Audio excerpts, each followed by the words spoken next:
ನಾಗರಿಕ ಸಮಿತಿಯಿಂದ ಈ ಗೋಷ್ಠಿಯನ್ನು ಮಾಡ್ತಾ ಇದ್ದೇವೆ. ನನ್ನೊಟ್ಟಿಗೆ ವಕೀಲರಾದಂತಹ ಸೋಮ ಲೋಕನಾಥನ್. ಈಗ ನಿನ್ನೆ ಈ ಗಣಪತಿ ಉತ್ಸವ ಬರ್ತಾಯಿದೆ.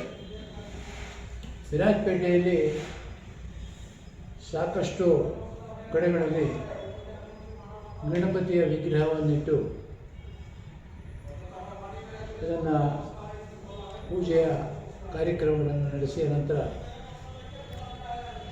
ಅದನ್ನು ವಿಸರ್ಜನೋತ್ಸವ ಕಾರ್ಯಕ್ರಮವನ್ನು ನಡೆಯುವುದು ಇದು ಪರಂಪರಾಗತವಾಗಿ ಬಂದಿರುವಂತಹ ಒಂದು ಸಂಪ್ರದಾಯ. ಇದಕ್ಕೆ ಪೂರಕವಾಗಿ ಕಾರ್ಯಕ್ರಮ ನಡೆಸಲಿಕ್ಕೆ ಅಂತ ಹೇಳಿ ಬೇಕಾದ ಒಪ್ಪಿಗೆ ಇದು ಇನ್ಫಾರ್ಮೇಷನ್ ಕೊಡಲಿಕ್ಕೆ ಅಂತ ಹೇಳಿ ಒಂದು ಸಂಘದ ಪದಾಧಿಕಾರಿಯು ಆಗಿರುವಂತಹ ನಮ್ಮ ವಕೀಲರು ಇಲ್ಲಿನ ಪೊಲೀಸ್ ಠಾಣೆಗೆ ಹೋದಾಗ ಅವರಿಗೆ ಅಲ್ಲಿಂದ ಅವರು ಕೊಟ್ಟಿರುವಂತಹ ಒಂದು ಸರ್ಕ್ಯುಲರ್ ಇದೆ. ಸರ್ಕಾರ ಒಂದು ಆದೇಶವನ್ನು ಹೊರಡಿಸಿದೆ. ಇದೊಂದು ರೆಕಮೆಂಡೇಶನ್, ಶಿಫಾರಸು. ಆದರೆ ಶಿಫಾರಸನ್ನೇ ಕಾನೂನಾಗಿ ಅನುಷ್ಠಾನಗೊಳಿಸಲಿಕ್ಕೆ ಇವಾಗಲೇ ಅವರು ತೊಡಗಿದ್ದಾರೆ. ಇದು ಒಂದು ಟೆಕ್ನಿಕಲ್ ಪಾಯಿಂಟ್. ಇದಕ್ಕಿಂತ ಮುಖ್ಯವಾಗಿ ಏನು ಆದೇಶ ಇದೆ ಅಂತಂದರೆ, ಮೆರವಣಿಗೆ ಇಷ್ಟವರೆಗೆ ಮೆರವಣಿಗೆ ಯಾರಾದರೂ ಮೆರವಣಿಗೆ ಸಂಘಟಿಸಬೇಕಾದ್ರೆ, ಪ್ರತಿಭಟನೆಗಳನ್ನು ಸಂಘಟಿಸಬೇಕಾದರೆ ಒಂದು ಶುಲ್ಕ ಕಟ್ಟಬೇಕಿತ್ತು. ಪರ್ಮಿಷನಿಗೆ ಹೋಗುವಾಗ ಒಂದು ಶುಲ್ಕ ತಗೊಳ್ತಾ ಇದ್ದರು. ಅದು ಒಂದು ನಾಮಿನಲ್ ಒಂದು ಶುಲ್ಕ ಇತ್ತು. ಆದರೆ ಈಗ ಅದನ್ನು ಪರಿಷ್ಕರಿಸಿ ಶಾಂತಿಯುತ ಸಭೆ ಮತ್ತು ಮೆರವಣಿಗೆಗಾಗಿ ಅಂತ ಹೇಳಿ 1,500 ರೂಪಾಯಿ, ಅಂದರೆ 200% ಜಾಸ್ತಿ ಫಿಕ್ಸ್ ಮಾಡಿ ಆ ಮೊತ್ತವನ್ನು ಕಟ್ಟಬೇಕು ಅಂತ ಕೇಳ್ತಾ ಇದ್ದಾರೆ. ರಸ್ತೆಯಲ್ಲಿ ನಾವು ಒಂದು ಶಾಂತಿಯುತವಾಗಿ ಮೆರವಣಿಗೆ ತೆಗೆಯಲಿಕ್ಕಾಗಿ ಕೆಲವು ನಿಯಮಗಳನ್ನು ಹೇಳೋದು ಅರ್ಥ ಆಗ್ತದೆ.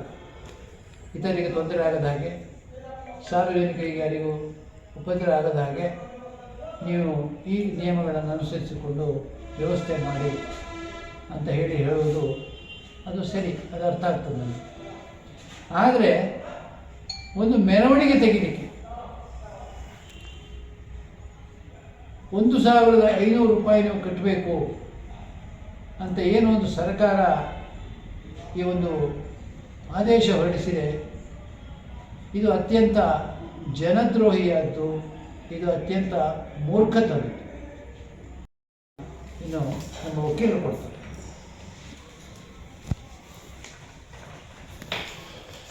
ನಮಸ್ಕಾರ, ನಾನು ಸೋಮ ಲೋಕನಾಥ್ ಅಂತ ವಕೀಲ. ನಾವು ಕಳೆದ ವರ್ಷ ದೇವಾಂಗ ಬೀದಿಯಲ್ಲಿ ಸಣ್ಣ ಸಣ್ಣ ಮಕ್ಕಳು ಛತ್ರಪತಿ ಶಿವಾಜಿ ಗಣೇಶೋತ್ಸವ ಸಮಿತಿ ಅಂತ ಒಂದು ಸಮಿತಿ ಮಾಡಿಕೊಂಡು ಗಣಪತಿ ಉತ್ಸವವನ್ನು ಆಚರಣೆ ಮಾಡ್ಕೊಂಡು ಬರೋದಕ್ಕೆ ಪ್ರಾರಂಭ ಮಾಡಿದ್ರು. ಅಲ್ಲಿ ಸಣ್ಣ ಮಕ್ಕಳಾಗಿರೋದ್ರಿಂದ ನನಗೆ ಬಂದಿದ್ದೇನೆ, ಅವರು ನಮಗೊಂದು ಸ್ವಲ್ಪ ಅನುಮತಿ ಮತ್ತು ಬೇರೆ ಏನು ಪ್ರೋಸೆಸ್ ಇದೆ ಅದನ್ನು ನೀವು ಮಾಡಿಕೊಡಿ ಅಂದರು. ಅದಕ್ಕೆ ಅಂದ್ಬಿಟ್ಟು ಕಳೆದ ವರ್ಷ ನಾನು ಹೋಗಿದ್ದೇನೆ, ಛತ್ರಪತಿ ಶಿವಾಜಿ ಗಣೇಶೋತ್ಸವ ಸಮಿತಿಗೆ ಪರವಾಗಿ ನಾನು ಹೋಗಿದ್ದೇನೆ, ಸಂಚಾಲಕನಾಗಿ ಅನುಮತಿಗಳನ್ನೆಲ್ಲ ಪಡೆದು ಮೆರವಣಿಗೆಯನ್ನು ಮಾಡಿದ್ದೆ. ಆ ಸಂದರ್ಭದಲ್ಲಿ ನಾನು ದಿನಾಂಕ 5 ಸೆಪ್ಟೆಂಬರ್ 2024ರಲ್ಲಿ ನಾನು ಸರ್ಕಾರಕ್ಕೆ 500 ರೂಪಾಯಿಯನ್ನು ಮೆರವಣಿಗೆ ಏನಿದೆ ತೆರಿಗೆ ಇದನ್ನು ಕಟ್ಟಿದೆ. ಬಟ್ ಆ ದಿನ ನನ್ನ ಕೈಯಲ್ಲಿ ಯಾವುದೇ ರೀತಿಯಾದಂಥ ಈ ತೆರಿಗೆ ಯಾತಕ್ಕೆ ಕಟ್ಟಬೇಕು ಅನ್ನೋದ್ರ ಬಗ್ಗೆ ಮಾಹಿತಿ ಇರಲಿಲ್ಲ. ಆದರೆ ನಿನ್ನೆ ದಿನ ನಾನು ಪೊಲೀಸ್ ಠಾಣೆಗೆ ಹೋಗಿ ಅನುಮತಿಗಾಗಿ ಅವರು ಒಂದು ಫಾರಮ್ ಕೊಡ್ತಾರೆ, ಅದಕ್ಕಾಗಿ ಹೋಗಿದ್ದೆ. ಹೋದಂಥ ಸಂದರ್ಭದಲ್ಲಿ ನೀವು ಧ್ವನಿವರ್ಧಕ ಉಪಯೋಗಿಸೋ ಹಾಗಿದ್ದರೆ 3 ದಿನಕ್ಕಾದರೆ 180 ರೂಪಾಯಿ, ಮತ್ತು ನೀವು ಮೆರವಣಿಗೆ ತೆಗೆಯೋ ಹಾಗಿದ್ದರೆ ಮೆರವಣಿಗೆ ಶುಲ್ಕ ನೀವು 1,500 ರೂಪಾಯಿ ಕಟ್ಟಬೇಕಾಗುತ್ತೆ. ನಾನು ಹೇಳಿದೆ 1,500 ಯಾತಕ್ಕೆ ಕಟ್ಟಬೇಕು ಅಂದಾಗ, ಈ ಏನು ನಿಮಗೆ ಪ್ರತಿ ಕೊಟ್ಟಿದ್ದೀವಿ ಆ ಪ್ರತಿನ ತೋರಿಸಿದ್ರು. ನಾನು ಹೇಳಿದೆ ಇದ್ರದ್ದು ಜೆರಾಕ್ಸ್ ಕೊಡಿ ಅಂದಾಗ, ಇಲ್ಲ ನೀವು ಫೋಟೋ ತೊಗೊಂಡೋಗಿ ಅಂದರು. ಅದು ಫೋಟೋ ತೆಗೆದುಬಿಟ್ಟಿದ್ದಾನೆ, ನಾನು ತಂದಿದ್ದೀನಿ. ಈ ಕೊಟ್ಟಿರೋದು ಪ್ರತಿ ಪ್ರಕಾರ ಇದು ನಿಗದಿಪಡಿಸಿರೋದಕ್ಕೆ ರೆಕಮೆಂಡೇಶನ್ ಕೋರಲ್ ಆಗಿದೆ ಅಂತಿದೆ. ಇದು ಕೋರಲ್ ಆಗಿರೋದನ್ನ ಆದೇಶ ಅಂತ ತೋರಿಸ್ಬಿಟ್ಟಿದ್ದೇನೆ. 1,500 ರೂಪಾಯಿ ನೀವು ಕಟ್ಟಿ ಅಂತ ಪೊಲೀಸ್ ಇಲಾಖೆ ಹೇಳ್ತಾ ಇದೆ. ಒಂದು ವಿಷಯ ನನ್ನ ಗಮನಕ್ಕೆ ಬರಲಿಲ್ಲ. ನಮ್ಮಲ್ಲಿ ನಿಷ್ಠಾವಂತ ಅಧಿಕಾರಿ ಅಂತ ಅನ್ನಿಸ್ಕೊಂಡು SP ಸಾಹೇಬರು 1 ತಿಂಗಳು ಮುಂಚೆನೇ ಪೊಲೀಸ್ ಮೀಟನ್ನು ಕರೀತಾರೆ. ಗಣಪತಿ ಸಂಘಗಳ ಎಲ್ಲ ಪದಾಧಿಕಾರಿಗಳನ್ನು ತರಿಸಿ ಈ ತೆರಿಗೆ ಬಗ್ಗೆ ಯಾವುದೇ ಮಾಹಿತಿ ಹೇಳೋದಿಲ್ಲ. ಯಾಕೆ ಹೇಳೋದಿಲ್ಲ ಸ್ವಾಮಿ ನೀವು? ಇದನ್ನು ನಾವು ಗಣಪತಿ ಕೂರಿಸ್ಬೇಕಾದ್ರೆ 1 ವಾರನೋ 4 ದಿನ ಮುಂಚೆ ಹೋದಂಥ ಸಂದರ್ಭದಲ್ಲಿ ಸಂದಿಗ್ಧ ಪರಿಸ್ಥಿತಿನಲ್ಲಿ ನೀವು ಕಟ್ಟಿ ಅಂತೀರ. ಈ 1,500 ರೂಪಾಯಿ ನೀವು ತೆರಿಗೆ ರೂಪದಲ್ಲಿ ಮೆರವಣಿಗೆ ತೆಗೆಯೋದಕ್ಕೆ ಕೇಳ್ತಿದ್ದೀರೋ, ಇಲ್ಲ ದಂಡದ ರೂಪದಲ್ಲಿರೋ ತೆರಿಗೆನೋ? ನೀವು ಮೆರವಣಿಗೆ ತೆಗೆಯೋದೇ ತಪ್ಪು, ನೀವು ತೆಗೆದ್ರೆ ನೀವು ದಂಡ ಕಟ್ಟಿ ಅನ್ನೋ ಥರ ಇದೆ ಇದು 1,500 ರೂಪಾಯಿ. ನಾನು ಮಾನ್ಯ ಜಿಲ್ಲಾಧಿಕಾರಿಗಳು, ಮಾನ್ಯ ಶಾಸಕರು ಮತ್ತು ಪೊಲೀಸ್ ಅಧಿಕಾರಿಗಳಲ್ಲಿ ಒಂದೇ ಒಂದು ವಿನಂತಿಸೋದು, ಇದು ಏನು ಗಣಪತಿ ಹಬ್ಬದ ವಿಸರ್ಜನಾ ಮೆರವಣಿಗೆ ಇದೆ, ಇದು ಒಂದು ಧಾರ್ಮಿಕ ಶ್ರದ್ಧಾ ಮೆರವಣಿಗೆ. ಇದಕ್ಕೆ ನೀವು ತೆರಿಗೆ ರೂಪದಲ್ಲಿ ದಂಡ ಹಾಕಂಗಿದ್ರೆ ನಮ್ಮ ಸಂವಿಧಾನಬದ್ಧವಾದಂಥ ಹಕ್ಕುಗಳಿಗೆ ನೀವು ದಂಡ ವಿಧಿಸ್ದಂಗೆ ಆಗ್ತಾ ಇದೆ. ಒಂದು ದಯ ತೋರಿಸ್ತಾ ಇರೋದು 1,500 ರೂಪಾಯಿ ತಂದಿಟ್ಟಿರೋದು. ಅಂದರೆ ಸರ್ಕಾರದ ಬೊಕ್ಕಸದಲ್ಲಿ ದುಡ್ಡಿಲ್ಲ, ಸರ್ಕಾರಕ್ಕೆ ದುಡ್ಡು ಮಾಡಬೇಕು. ಎಲ್ಲಿಂದೆಲ್ಲ ದುಡ್ಡು ಮಾಡ್ಬೋದು, ಹೇಗೆಲ್ಲ ಮಾಡ್ಬೋದು? ಮತ್ತು ಸರ್ಕಾರದ ದುಡ್ಡು ಯಾರಿಗೆ ಬೇಕು ಅಂತಂದರೆ ಈ ಶಾಸಕರುಗಳಿಗೆ, ಜನಪ್ರತಿನಿಧಿಗಳು ಅಂತ ಹೇಳುವವರಿಗೆ, ಅವರಿಗೆ ಕಮಿಷನ್ ನುಂಗಲಿಕ್ಕೆ. ಅವರಿಂದ ಬೇರೆ ಏನೂ ಕೆಲಸ ಆಗೋದಿಲ್ಲ. ಅವರ ಕಮಿಷನ್ ನುಂಗಾಟ ಅದು ಮುಗಿಯುವುದಿಲ್ಲ. ಅಲ್ಲಿ ಸರ್ಕಾರದ ಹಣ ಖಾಲಿ.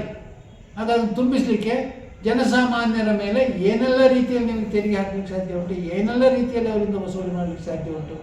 ಆಗ ಈಗ ಶಾಂತಿಯುತ, ಅಲ್ಲಿ ಶಬ್ದ ಪ್ರಯೋಗವೇ ಉಂಟು ನೋಡಿ, ಶಾಂತಿಯುತ ಸಭೆ ಮತ್ತು ಮೆರವಣಿಗೆ, ಅದಕ್ಕೆ 1,500. ಇನ್ನು ಶಾಂತ ರೀತಿಯಲ್ಲಿ ರಸ್ತೆಯಲ್ಲಿ ನಡೆದು ಹೋಗುವ ಪ್ರತಿಯೊಬ್ಬನು 500 ರೂಪಾಯಿ 1 ತಿಂಗಳಿಗೆ ಕಟ್ಟತಕ್ಕದ್ದು. ಅದೇ ರಸ್ತೆ ತಾನೆ, ಬರ್ಬೋದು ಇನ್ನು ನಾಳೆ ಜನ ಪ್ರತಿಭಟನೆ ಶ್ರದ್ಧೆ ಇದ್ದರೆ. ಈ ದುಡ್ಡೆಲ್ಲಿ ಹೋಗಬೇಕು? ದುಡ್ಡು ಯಾಕೆ ಬೇಕು? ಅದೇ ರಸ್ತೆ ಹೇಗುಂಟು ನಾವು ಕಾಣ್ತಾ ಇದ್ದೀವಿ. ಈ ಮಳೆಗಾಲ ಇಡೀ ಅನುಭವಿಸಿದೆವು. ಚರಂಡಿಗಳು ಹೇಗಿದೆ ನಮಗೆ ಗೊತ್ತಿದೆ, ಸರ್ಕಾರದ ಕಚೇರಿಗಳು ಹೇಗಿವೆ ನಮಗೆ ಗೊತ್ತಿದೆ. ವ್ಯವಹಾರಗಳು ಎಲ್ಲಿಯಾದರೂ ನಾವು 1 ಪೈಸೆ ದುಡ್ಡು ನಮ್ಮ ಕೈಯಲ್ಲಿ ಇಲ್ಲದಿದ್ದರೆ ಯಾವ ಕೆಲಸ ಆಗೋದಿಲ್ಲ. ಅದು ಮತ್ತು ಇದು ಲಂಚ ಕೊಡೋದಂದರೆ ಸಣ್ಣ ಲಂಚ ಕೊಟ್ಟರೆ ಸಾಲದು. ಹೀಗೆ ಅವರಿಗೆ ಸರ್ಕಾರಕ್ಕೆ ದುಡ್ಡು ಬೇಕು. ಅದಕ್ಕೆ ಏನೆಲ್ಲ ದಾರಿ ಉಂಟು ಅದೆಲ್ಲ ಹುಡುಕ್ತಾ ಇದ್ದಾರೆ. ಇದರ ಮುಂದಿನ ಹೆಜ್ಜೆ ಪ್ರತಿಯೊಬ್ಬ ಪ್ರಜೆಯೂ ರಸ್ತೆಯಲ್ಲಿ ಹೋಗಬೇಕಾದ್ರೆ ದುಡ್ಡು ಕಟ್ಟಿ.